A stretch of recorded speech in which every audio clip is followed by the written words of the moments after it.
welcome to my kitchen. I am Bee from Fritatta, and a little bit later than usual, but all good. I will be making a delicious, really good recipe for those of you that are vegetarian and love to have something either that's warm or cold and can be ready. I think this is a really great idea to bake this ahead of time, pop it inside your fridge, and you've got a meal ready for the weekend. So I'm going to show you, this is a sweet potato frittata. There is another element in this recipe I won't be making, but I'll run through it when this is busy cooking. So let's get started with the sweet potato frittata. Say hi if you're on. Lovely to see you guys, and what you're having for dinner tonight. That would be lovely to know if you haven't had supper already. So let's get started. I'm actually going to skip over the initial part of the recipe, and that is to create a sauce. So it's a coriander chili sauce, but I'm going to avoid that portion. I'll tell you why, because my family are not too keen on that. There is a substitution for it, which is sweet chili sauce, and that is their option, preferred option when they eat this. So that's why I'm skipping over it, and I'm going to be showing you a couple of twists to this recipe as well. So just for those of you that want to know, when you pull up the recipe on your Cookidoo, there is a little arrow. When you touch that arrow, you can skip down to the portion that you want to start your recipe on. So all you need to do is touch that, and it will skip over the part that you don't want to make. So that's a little handy tip for you guys. So first things first, preheat your oven to 180 degrees Celsius, and I've already done that. And then get yourself a tray that you would ordinarily use for frittata. I have a great pyrex one that I use all the time for this. It is a medium size portion for this, so if you want to double it up, you can. That's no problem. Just get a bigger dish to put it in. So first ingredient it calls for is 100 grams of red onion. So I've gone ahead and I've just sliced those, quartered those. It says cut into halves, but I've just done a little bit extra. And then also a 2 centimeter piece of ginger, fresh ginger. If you don't have fresh, you can just use half a teaspoon of your dried ginger. So pop that into your machine, and then what we're going to do is chop that up. And that's 3 seconds on speed number 7. Already finished. I'm just going to double check to see if the ginger is actually chopped up properly, because in the past I have actually left it a little bit chunky and my boys are not too keen on pieces of ginger. So scrape down those sides, just get your spatula out, and then it says a tablespoon of extra virgin olive oil. I'm a very big fan of just going glug, and that's it. If you'd like to be particular, you're more than welcome to. And then what you're going to do is now cook this for 3 minutes on 100 degrees Celsius, and that will be speed number 1. So what that will do is agitate, that will be cooking off. It's not necessarily browning your onion, it's more sweating it down. And obviously the ginger as well, activating that ginger. So what I will do is just back up a little bit so I can explain about the chili sauce. And for you, in order to read that type of information while you're busy cooking, at the top right of your screen, you'll notice 3 dots next to the word preview. So when you touch on that, it will say recipe details. So you can be scrolling through the recipe itself while you're busy cooking and prepping and getting your ingredients ready. If you come straight home from work and you know you're super busy, you don't have time to get everything out first, get it going with the first step. So while the 3 minutes are cooking, you've got that time, you can then allocate that to pulling out the rest of the ingredients. So I'll just go through the coriander chili sauce.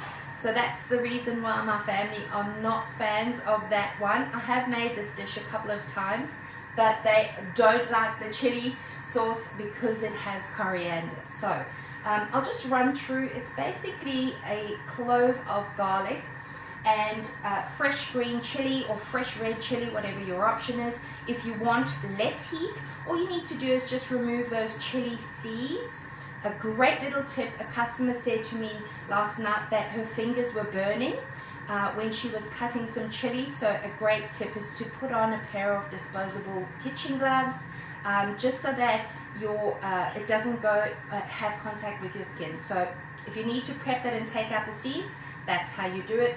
Get a little teaspoon, put the teaspoon upside down, scrape it along the chili, and the seeds will come out easily. All right, next is your coriander. It's roughly 2 sprigs. You can be liberal with this if you love your coriander like I do, and just add extra. So that's your leaves and your stems. And then what you want to do is chop that for 3 seconds on speed number 7. So that's the first part of the sauce. And then what you want to do is add in the remainder of the ingredients, which is just 50 grams worth of your extra virgin olive oil or any oil that you have. And then 20 grams of your lemon juice, which is roughly half a lemon. And then a teaspoon of cumin and a pinch of salt. And then what you will do is blitz that up for 10 seconds on speed number 6. What you will then do is use that sauce as part of the frittata. You'll see later on in the recipe it calls for that, or otherwise you can serve it on the side, a little bit of it, depending on what your preference is. So that part, if you don't want to have that, you can just substitute with a store-bought chili sauce. That is an option for you as well. So just to let you know. All right, so that's been cooked off. And then we're going to add in 100 grams worth of zucchini. You don't have to be particular with this. I literally just roughly chopped it. Put that in. Mine's a little bit over, but I'm okay with that. It was 160 grams. And then also your sweet potato. It says chop it 3 to 4 centimeters, but I just did it really, really small. Do whatever you prefer. A little guideline is just your little dial on the side. Just make sure your size of your items going in is smaller than that. All right, next is we're going to chop this. So that is 3 seconds on speed number 5, and it will take time to chop because it's hot. See the delay. All right, so you can have a look to see if you're happy with that. It says scrape that down. So I'm just going to show you what this looks like. Now this dish does get cooked for a bit of time, so 35 to 40 minutes. So that will be cooked nicely. So you don't have to. If you have smaller children and you don't want them to know that there's a bit of green with the zucchini, you can chop it a little bit more. So it's up to you. But you're just going to then cook that for 2 minutes on 100 degrees and then the stir function. So it means it'll agitate that and just heat that up for you. There are a couple of other extra ingredients. I'm just going to bring those across. I'm going to sneak in a little bit of parsley. My family is okay with having fresh greens in there, so I will add that in when I'm adding in my eggs, because it calls for 6 eggs. So you can always sneak in extra flavors with any dish that you're making with Cookidoo. So just a little heads up for you. I'm sneaking in some greens, and I am also going to be using a teaspoon of thyme. If you have parsley, basil, oregano, whatever the case may be, and even a little smidge of paprika, that always goes beautifully with eggs. So that's an extra element that you can add to your frittata. It will have, optional, a sprinkling of, surprise, surprise, some fantastic zinc-packed pepitas or pumpkin seeds. So that will go on top just to have a little bit of extra nutrients. A really great addition. If you guys aren't fans of these, you can just leave that off. That's not a problem. And it does also call for 50 grams of feta cheese, but my family are not fans of that, so I'll show you what I do. You can add in grated Parmesan cheese, grated tasty cheese, anything like that. But because I don't have that with me, you know what it's like at the shops, not everything is available. And that, remember, please bear in mind that with Thermi, you don't have to stick 100% to what you have been suggested. It's a guide. So I go ahead and I use nutritional yeast. This is a vegan option, and it adds some extra flavor into the dish and adds in vitamin B12 as well. So that's my little secret, my extra bit, my tidbits. All right, so transfer this into your container, and then don't worry about cleaning your bowl. We're going to do the next part of the recipe, which is doing your egg component. It smells really good. If you're not a fan of ginger, you can just leave that out, and you can swap it out for some garlic if you prefer. All right, so I'm just going to put that on, and then the next part is the eggs, but this is the part where I'm going to add a bit of some parsley. And what I'm going to do before I actually add in the eggs, this is how I usually do it. Just put in the lid. At the top left, just touch the little home button, and then pull up the speed. I'll just wait for it, it's hot. I've taken it up to speed 9.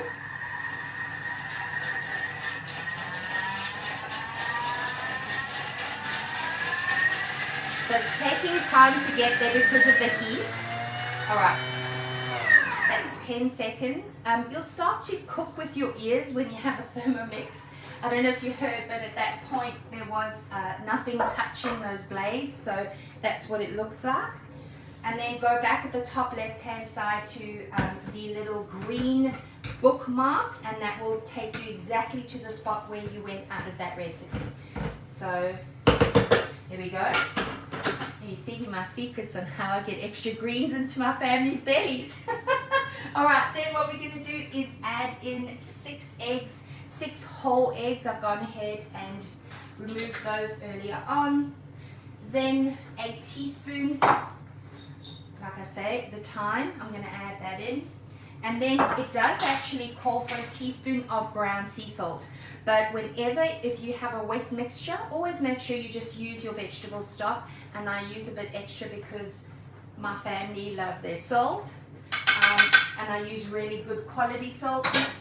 Give yourself some extra minerals with your salt, and then what you're going to do is mix this for 10 seconds on speed number 4.